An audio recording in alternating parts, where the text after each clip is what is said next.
Peux-tu voir la lumière? Peux-tu voir la lumière? Peux-tu voir la lumière? Peux-tu voir la lumière? Bonjour à tous. Bonjour. Et joyeuse Pentecôte à chacun. Que Dieu vous bénisse. On va faire une lecture dans Actes chapitre 1, versets 1 à 5. C'est Luc qui écrit le livre des Actes des Apôtres, il faut le savoir. Alors il écrit à Théophile. Théophile, dans mon premier livre, dans l'évangile de Luc, j'ai parlé de tout ce que Jésus a commencé de faire et d'enseigner, jusqu'au jour où il a été enlevé au ciel, après avoir donné ses ordres par le Saint-Esprit aux apôtres qu'il avait choisis. Après avoir souffert, il se présenta à eux, vivant, et leur donna de nombreuses preuves pendant 40 jours. Il se montra à eux et parla de ce qui concerne le royaume de Dieu. Alors qu'ils se trouvaient en leur compagnie, il leur recommanda de ne pas s'éloigner de Jérusalem, mais d'attendre ce que le Père avait promis. Ce que je vous ai annoncé, leur dit-il, car Jean a baptisé d'eau, mais vous, dans peu de jours, vous serez baptisés dans le Saint-Esprit. Alors les apôtres qui étaient réunis lui demandèrent, Seigneur, mais est-ce à ce moment-là que tu rétabliras le royaume pour Israël? Il leur répondit, ce n'est pas à vous de connaître les temps, les moments que le Père a fixé de sa propre autorité, mais vous recevrez une puissance lorsque le Saint-Esprit viendra sur vous, et vous serez mes témoins à Jérusalem, dans toute la Judée, dans la Samarie, et jusqu'aux extrémités de la terre. Après avoir dit cela, il s'éleva dans les airs pendant qu'ils le regardaient, et une nuée le cacha à leurs yeux.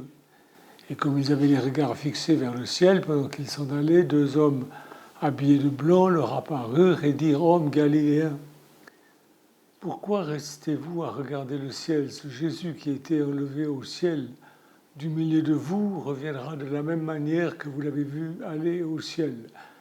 Alors ils retournèrent à Jérusalem de la colline appelée le mont des Oliviers, qui était près de Jérusalem, à la distance d'1 kilomètre environ. Et quand ils furent arrivés, ils montèrent à l'étage dans la pièce où ils se tenaient d'ordinaire. Il y avait là Pierre, Jacques, Jean, André, Thomas, Philippe, Barthélemy, Matthieu, Jacques, fils d'Alphée, Simon le Zélote et Jude, fils de Jacques. Tous persévéraient d'un commun accord dans la prière, avec les femmes, avec Marie, la mère de Jésus, et les frères de Jésus. Amen. Que Dieu soit béni. Alors, pendant 40 jours, qui ont suivi la résurrection, Jésus s'est manifesté aux apôtres par intervalles, dans certains cas à des personnes isolées, dans d'autres cas tous à la fois. Il y a même un texte qui dit qu'il s'est montré à 500 personnes à la fois, et il les a instruits dans ce qui concerne le royaume de Dieu. Le récit biblique ne précise pas toujours le moment et le lieu de ces événements, mais il n'y a aucun doute à avoir au sujet de l'importance des enseignements que Jésus leur a donnés pendant cette période. On va lire dans Jean 20, 30. Jean 20, 30.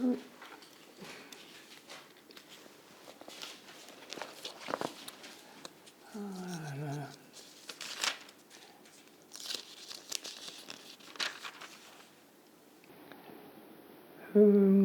Jésus a accompli en présence de ses disciples beaucoup d'autres signes qui ne sont pas écrits dans ce livre, mais ceux-ci ont été décrits afin que vous croyiez que Jésus-Christ est le Messie, le Fils de Dieu, et qu'en croyant, vous ayez la vie en son nom.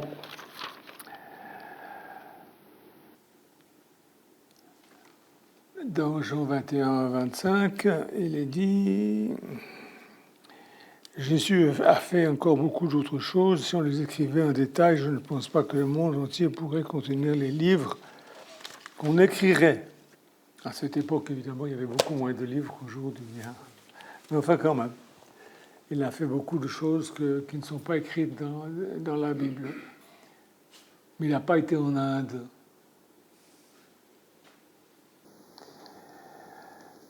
Ces textes nous disent qu'une grande partie qu'il a dit est faite, n'est pas écrite, mais que celles qui sont écrites, Jésus nous assure d'une chose, c'est qu'elles sont très importantes. On l'a lu dans Jean 20, 30 et 31. Et ce qui est écrit dans nos Bibles a été écrit pour que nous croyions en Jésus-Christ, le Fils de Dieu, et qu'en croyant, nous ayons la vie en son nom. La vie par l'existence. Comme le moment de son ascension arrivait, Jésus leur a dit « Allez dans le monde entier et prêchez la bonne nouvelle à toute la création. Celui qui croira et qui sera baptisé, c'est-à-dire immergé dans l'eau, sera sauvé. Mais celui qui ne croira pas sera condamné. » Voici les signes qui accompagneront ceux qui auront cru. On trouve ça dans Marc 16, 15 à 18, où il est dit « Ils chasseront des démons, ils parleront de nouvelles langues, ils saisiront des serpents, s'ils boivent quelques breuvages mortels, il ne leur fera point de mal, ils imposeront les mains aux malades, et ceux-ci seront guéris. » Alors, en contraste avec leur mission précédente, dans laquelle ils étaient envoyés uniquement vers les brebis perdues de la maison d'Israël, on trouve ça dans Matthieu chapitre 10, 5, 6, là, ils devaient maintenant aller vers les juifs et les non-juifs, ce qu'on appelle les gentils. Vers l'humanité en général. Et quelle que fussent leur nation, leur couleur de peau, leur culture, leur pays, leur langue, le salut par la foi au Seigneur Jésus-Christ, suivi du repentir et du baptême, doivent être offerts à tous. Parce que ceux qui rejettent l'offre tombent sous la condamnation. De quelle offre il est question là? Ceux qui refusent l'offre, c'est-à-dire ce qui est écrit, pas ce que les gens racontent. Ce que les gens racontent, moi je ne peux pas baptiser ma foi sur ce que les gens racontent. Vous êtes libre de faire ce que vous voulez, mais vous êtes très souvent dans l'erreur. Je lis des choses, j'entends des choses invraisemblables. Jésus a promis que des signes et des miracles accompagneront ceux qui auront cru, confirmant ainsi leur foi en la puissance de Dieu. Mais les signes et les miracles ne doivent pas servir d'appât aux chercheurs de miracles. Vous savez, les gens qui courent dans les réunions pour aller voir les miracles. Jésus n'a jamais dit que c'était ça le but. Jésus a assuré que les promesses se réaliseraient par la venue du Saint-Esprit. Et Jésus a ordonné aux siens de rester à Jérusalem jusqu'à ce qu'ils soient revêtus de la puissance d'en haut. On trouve ça dans Luc 24, 49. Il dit aussi, car Jean a baptisé d'eau, mais vous, dans peu de jours, vous serez baptisés, c'est-à-dire immergés dans le Saint-Esprit. Mais les disciples n'ont rien compris à tout ça.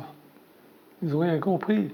Ils étaient imbus de leur conception que le royaume de Dieu devait être l'établissement d'un pouvoir et d'une domination territoriale. Et c'est pourquoi ils ont demandé à Jésus, « Mais Seigneur, est-ce que c'est dans ce temps-là que tu rétabliras le royaume pour Israël ?» Ils comprenaient tout, ils ne comprenaient rien. Ça avait été très, très décourageant.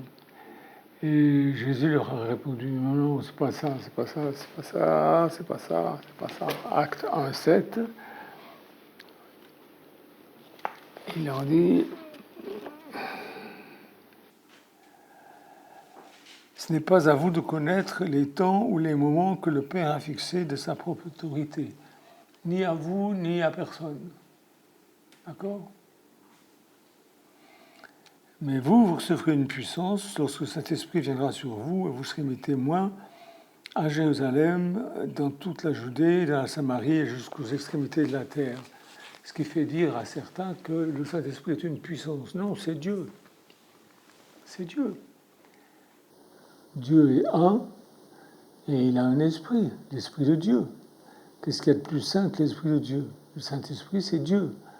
Jésus dit qu'il viendra vivre en nous. C'est pareil. Le Saint-Esprit, Jésus, Dieu, tout ça, c'est la même chose. D'accord? Donc le Saint-Esprit n'est pas simplement une puissance, mais quand Dieu est en vous, vous avez la puissance de Dieu qui est en vous. Vous serez baptisés, revêtus de la puissance du Saint-Esprit, vous serez mes témoins, et ils ont reçu leur devoir a été défini, et il a été souligné de la manière suivante. On trouve ça dans Matthieu 28, 19, 20. Matthieu 28, 19, 20. Voilà ce qu'il leur dit. Tout pouvoir m'a été donné dans le ciel et sur la terre. Allez donc, faites de toutes les nations des disciples, baptisez-les au nom du Père, du Fils et du Saint-Esprit, et enseignez-leur à mettre en pratique tout ce que je vous ai prescrit. Et moi, je suis avec vous tous les jours jusqu'à la fin du monde. Alors, vous noterez que baptisez-les au nom du Père, du Fils et du Saint-Esprit, les apôtres n'ont jamais fait ça, parce qu'ils savaient très bien que le nom du Père, du Fils et du Saint-Esprit, c'est Jésus. D'ailleurs, c'est écrit au nom au singulier. Mais ceux qui ne veulent pas comprendre, ils ne comprennent pas. Et pourquoi ils ne comprennent pas? La plupart du temps, c'est parce qu'ils sont enseignés par des incrédules, par des gens qui ne croient pas ou qui croient faux. Alors, voilà ce que je vous dise.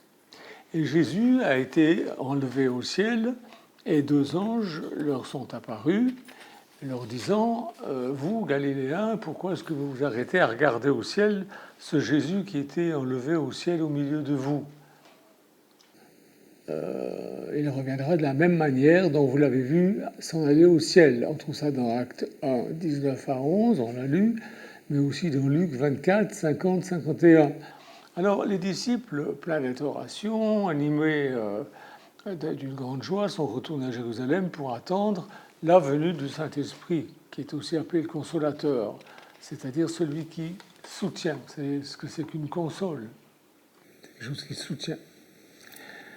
Et puis le monde a reçu depuis la promesse que Jésus-Christ est monté au ciel avec son corps et qu'il reviendra avec son corps. Un corps immortalisé de chair et d'os, descendant des cieux, sur le mont des Oliviers, dans une forme et une substance matérielle semblable à celle que les disciples ont vue quand il est monté au ciel. Donc, si on vous dit, voilà, il est là, là, il y a des noirs qui disent qu'ils sont Jésus. Qu'est-ce que vous voulez que je vous dise? Et où est-ce qu'on en est aujourd'hui, un peu plus de 2000 ans après? Eh bien, nous sommes aujourd'hui en train de fêter le jour de la Pentecôte. 50 jours après la Pâque, les disciples étaient tous ensemble avec les femmes, avec la mère de Jésus, avec ses frères. Ils étaient dans une chambre qu'on appelle la chambre haute, que Michou et moi nous avons visitée. Nous savons très bien que ce n'est pas la vraie chambre haute, parce qu'elle est faite dans un style qui n'existait pas au temps de Jésus. Qu'est-ce que vous voulez que je vous dise? Les gens sont des menteurs et préfèrent les mensonges à la vérité. Qui croient les mensonges, plutôt, je m'en fous. Qu'est-ce que vous voulez que j'essaie de prouver? Je ne veux pas perdre mon temps à essayer de prouver des choses. Vous voulez croire des mensonges, croyez des mensonges. Et il s'attendait à recevoir donc une investiture personnelle de puissance d'en haut, ce baptême promis, un baptême de feu et du Saint-Esprit, et le jour de la Pentecôte est arrivé. Alors on va lire dans Acte 2, 1 à 5, Acte 2, 1 à 5.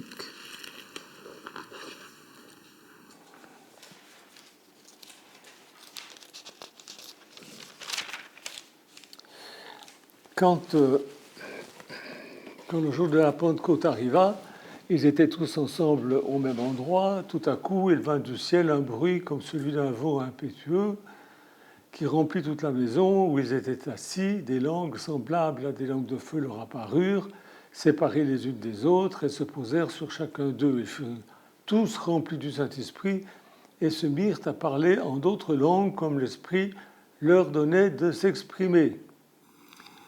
Ce qui fait dire aux pentecôtistes que le signe initial du baptême dans le Saint-Esprit, c'est le fait de parler en langue. Non, le signe initial qu'on est baptisé dans le Saint-Esprit, c'est qu'on est des témoins.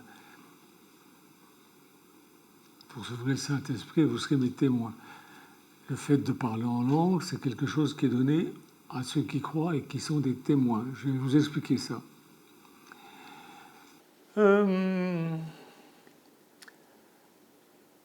Ça n'a pas changé pour ceux qui croient aujourd'hui.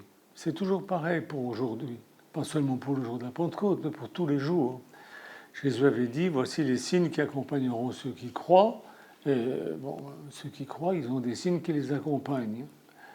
Et j'ai cru, et en juin 1969, j'ai reçu ce baptême dans le Saint-Esprit. Et depuis, eh bien, je parle en langue tous les jours. Tous les jours. Et il est arrivé que des étrangers comprennent ce que je dis et que je parle en langue alors que moi-même je ne comprends pas ce que je dis.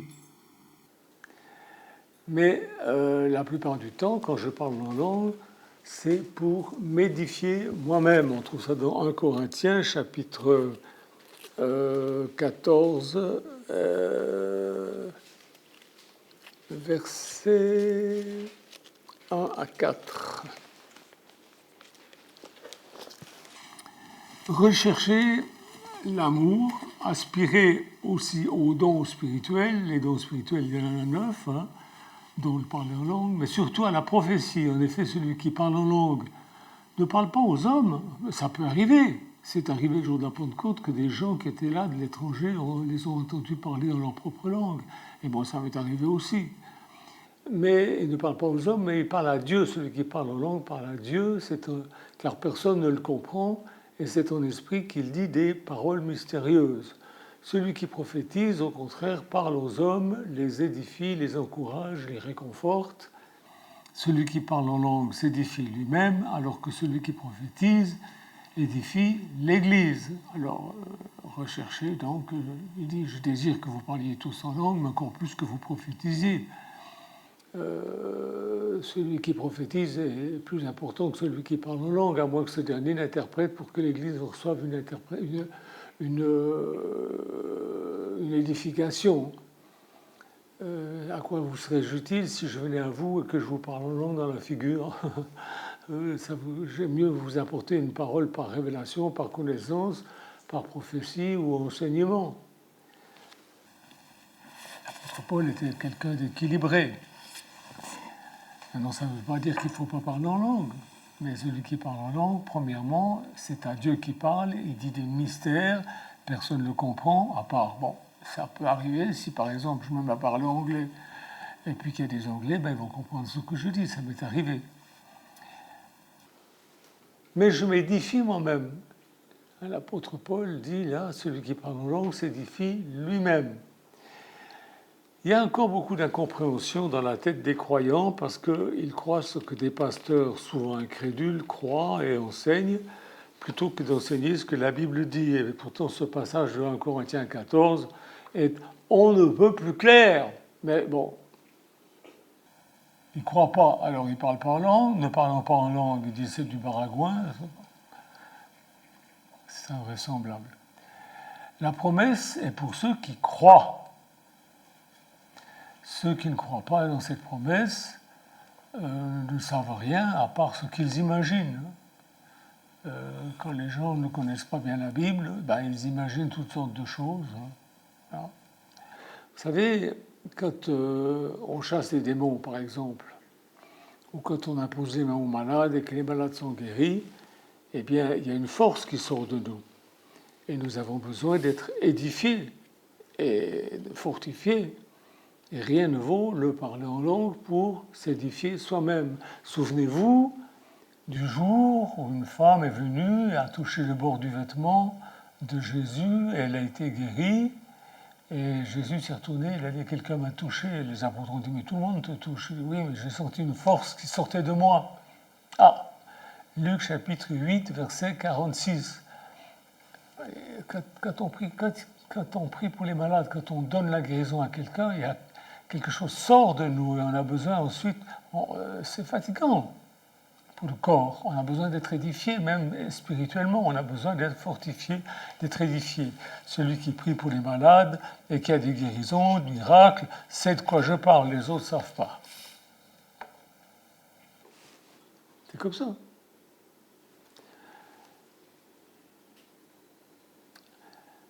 Alors oui, je me retire, je parle en langue, et ainsi je suis édifié. Et puis je peux continuer. Le contraire d'édifier, d'après le dictionnaire, c'est anéantir, détruire, miner, renverser, saper. Édifier, d'après le dictionnaire, signifie bâtir, construire, élever. Celui qui parle en langue, il s'élève, il se construit, il se... Alors Paul disait, je parle en langue plus que vous tous. Ah bon, l'apôtre Paul était un de ces bobets qui baragouinaient en langue. Vous croyez ça? Voilà où vous, dans quel casier vous réduisez Paul? Un bobet qui baragouinait? Non, il était un croyant, lui, qui travaillait dans la vigne du Seigneur et qui avait besoin de renouveler ses forces spirituelles. Et voilà pourquoi il parlait beaucoup en langue. Vous me suivez? Voilà ce que nous fêtons aujourd'hui, la venue du Saint-Esprit qui nous donne la puissance pour faire les mêmes choses que Jésus faisait. Il a dit, vous ferez les mêmes... Ceux qui croient en moi feront les mêmes choses que j'ai faites et même encore plus grandes. Alors, il nous donne le pouvoir de nous édifier nous-mêmes, on en a besoin.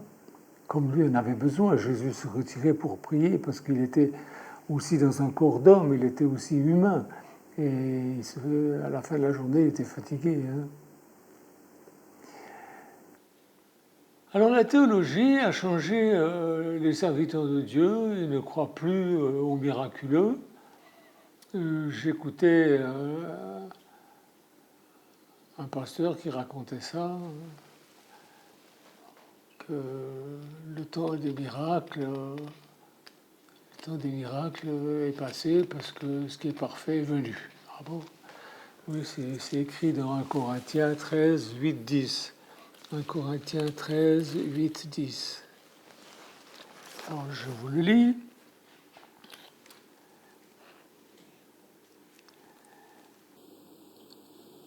Quand ce qui est parfait sera venu, ce qui est partiel disparaîtra. Lorsque j'étais enfant, je parlais comme un enfant, je pensais comme un enfant, je raisonnais comme un enfant, mais lorsque je suis devenu un homme, j'ai mis fin à ce qui était de l'enfant.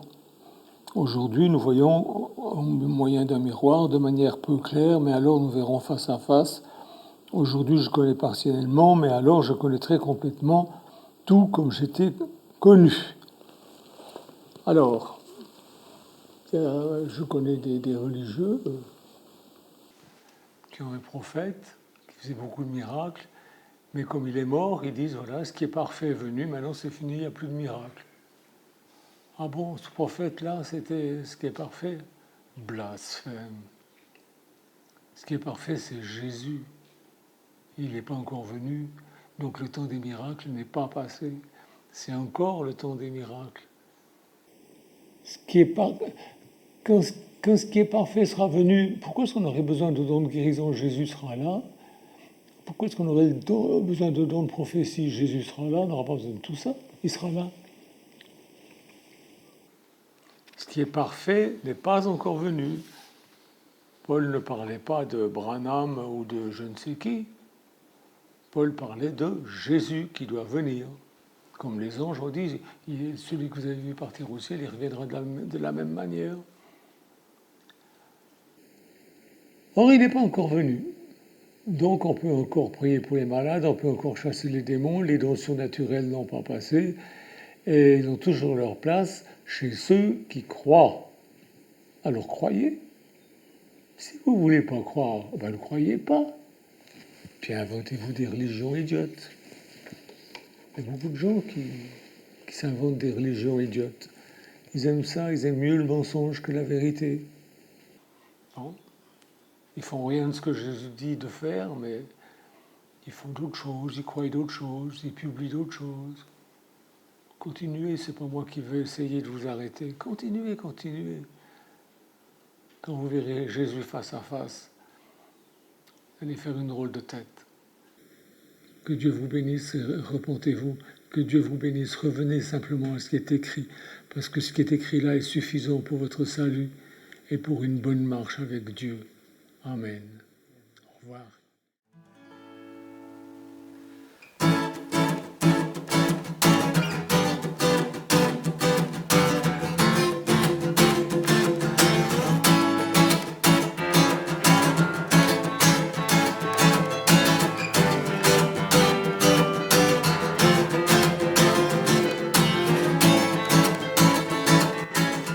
À la croisée des chemins on crie, la sagesse retentit. La lumière comprend la sagesse, mais les ténèbres s'enfuient. Peux-tu voir la lumière? Peux-tu voir la lumière? Peux-tu voir la lumière? Peux-tu voir la lumière? La lumière, c'est Jésus-Christ. Moi je veux ce qu'il dit. Lorsqu'il enseigne l'amour, la justice, moi je lui obéis. Peux-tu voir la lumière? Peux-tu voir la lumière? Peux-tu voir la lumière? Peux-tu voir la lumière? La sagesse s'étend par